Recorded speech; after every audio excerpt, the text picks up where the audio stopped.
कुरुक्षेत्र युद्ध केवल कौरवों और पांडवों के बीच में सत्ता संघर्ष नहीं था, बल्कि मानव जीवन की विविधताओं, विश्वासों और धारणाओं का प्रतीक भी था। कुरुक्षेत्र, जिसे धर्म क्षेत्र कहा गया है, भारत में हरियाणा में स्थित है। ये वो भूमि है जहां भगवान श्री कृष्ण ने अर्जुन को गीता जी का दिव्य ज्ञान दिया था। लेकिन इस भूमि से जुड़ी कई रहस्यमयी कहानियां जिनके बारे में बहुत कम लोग जानते हैं। कुरुक्षेत्र से जुड़े 5 रहस्य जो आपको हैरान कर देंगे।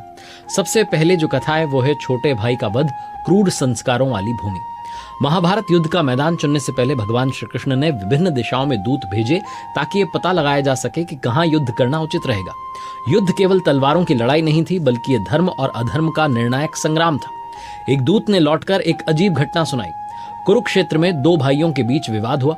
बड़े भाई ने छोटे भाई से खेत की मेड़ टूटने पर बहते हुए वर्षा के पानी को रोकने को कहा, लेकिन छोटे भाई ने मना कर दिया। इससे बड़ा भाई इतना क्रोधित हुआ कि उसने छुरे से अपने छोटे भाई को मार डाला और उसकी लाश को पैर पकड़कर घसीटते हुए उस जगह ले गया जहां से पानी बह रहा था। उसने लाश को मेड़ पर रख दिया ताकि पानी रुक जाए। यह घटना सुनकर श्री कृष्ण ने निर्णय लिया कि कुरुक्षेत्र जैसी भूमि ही युद्ध के लिए उचित है, जहां क्रोध, द्वेष और प्रतिशोध की जड़ें इतनी गहरी थीं कि भाई ने भाई की हत्या कर दी थी। यही भूमि पांडवों और कौरवों के बीच भीषण संग्राम के लिए तय की गई। दूसरी कथा है वो है कुरु का क्षेत्र, पुण्य प्राप्ति का स्थान। कहते हैं कि कुरुक्षेत्र का नाम राजा कुरु के नाम पर पड़ा। कुरु ने इस भूमि को यज्ञ भूमि में परिवर्तित करने का निश्चय किया था। वो स्वयं अपने हल से इस भूमि की जुताई कर रहे थे। तभी देवराज इंद्र ने आकर उनसे पूछा कि वैसा क्यों कर रहे हैं। कुरु ने उत्तर दिया कि मैं चाहता हूं कि जो भी इस भूमि पर मरे वो पुण्य लोक को प्राप्त हो। इंद्र ने उनकी बात का उपहास उड़ाया, स्वर्ग लोक प्रस्थान कर गए, लेकिन कुरु ने अपने कार्य को नहीं रोका। बार बार आकर इंद्र ने कुरु से कहा कि उनका कार्य व्यर्थ है, लेकिन कुरु अडिग रहे। अंत में इंद्र ने अन्य देवताओं से परामर्श किया और कुरु के तप और संकल्प को देखते हुए कहा कि जो भी इस भूमि पर युद्ध में मारा जाएगा वो स्वर्ग का अधिकारी बनेगा। भीष्म, कृष्ण और अन्य योद्धाओं को इस भूमि का महत्व ज्ञात था, इसीलिए महाभारत का युद्ध कुरुक्षेत्र में ही हुआ। तीसरी कथा है श्रवण कुमार की कहानी, भूमि का असर। श्रवण कुमार की कहानी जो है भारतीय संस्कृति में आदर्श पुत्र की कथा है।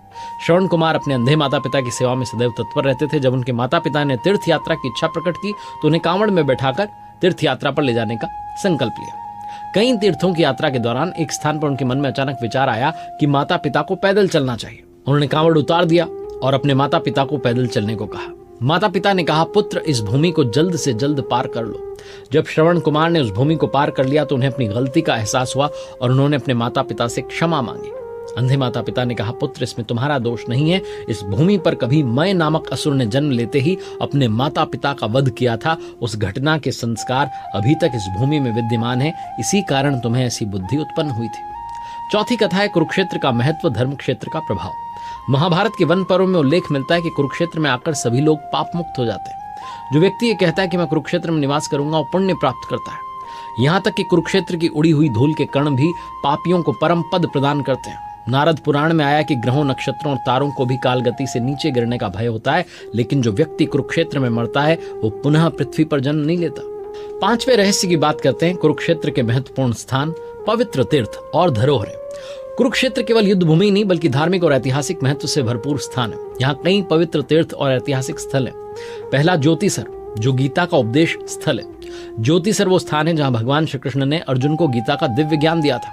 ये वही स्थान है जहाँ अर्जुन मोह और संशय में पड़े थे और श्री कृष्ण ने उन्हें कर्म योग, भक्ति और ज्ञान का मार्ग दिखाया। दूसरी जगह है ब्रह्म सरोवर, पवित्र जलकुंड।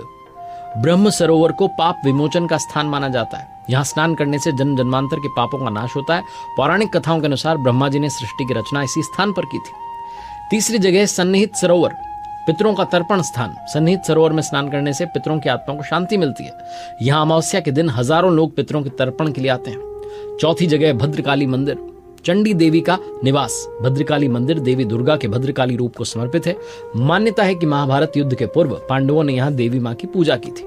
5वीं जगह श्री स्थानेश्वर महादेव मंदिर, शिव जी का पावन धाम। श्री स्थानेश्वर महादेव मंदिर भगवान शिव जी को समर्पित है। मान्यता है कि पांडवों ने युद्ध से पूर्व शिव जी की आराधना इसी स्थान पर की थी। छठी जगह है पुंडरी, महर्षि पुलस्त्य का तपोस्थल। पुंडरी को महर्षि पुलस्त्य का तपोस्थल माना जाता है। यह स्थान आत्मिक शांति और साधना का केंद्र है।